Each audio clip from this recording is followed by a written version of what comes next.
Welcome back to Biz Audio, everyone, and the big news of the morning is the Super Radio Network has put up its for sale sign. Shocking news! Nobody has saw this coming. I heard rumors about it last night, but I wasn't sure if it was actually true. But this morning, yes, it's confirmed. The Super Radio Network is up for sale.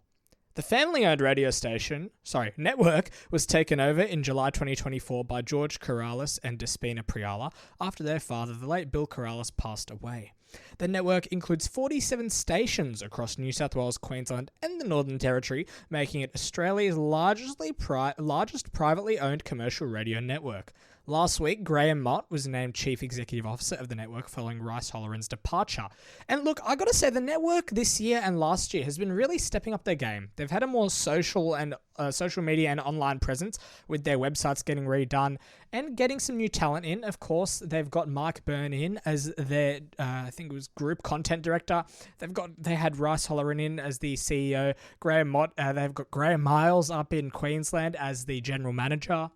Look, they got a whole team of amazing appointments, and you got some 2SM greats taking over the helm. They had Ron Wilson last year for 6 months, then they got Tim Webster, and they got of course, Chris Smith to replace the late John Laws. In the afternoons, they've got sports shows, and they've really stepped up their live and local games. So look, all the best to the Super Radio Network. I think that it's a network that has a lot of potential under the right management. I'm not saying the management currently is bad.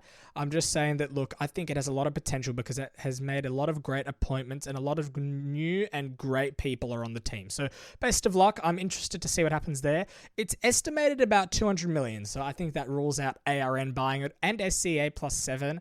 I think, look, I don't think the Laundy family or Tapped Media, I don't think that they will be bidding on that anytime too soon. If I had to put on something, could even be Kyle Sandilands. He could even buy 2SM. Look, I was just throwing that out there. I just want to put that out just in case that does happen. But look, I think most likely it'll be Sports Entertainment Network. What am I saying? SEN. I think that's most likely to bid on that network. But look, there could be some other ones. It could be the billionaire. What's his name?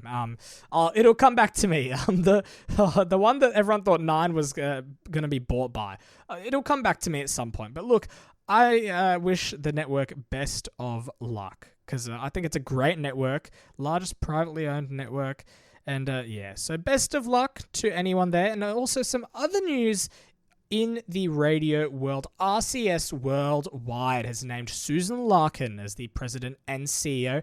I just briefly touched on this yesterday, I believe, but I just wanted to touch on it a bit more now. Susan Larkin has been named the CEO of RCS Worldwide. She was previously at Odyssey as the chief operating officer.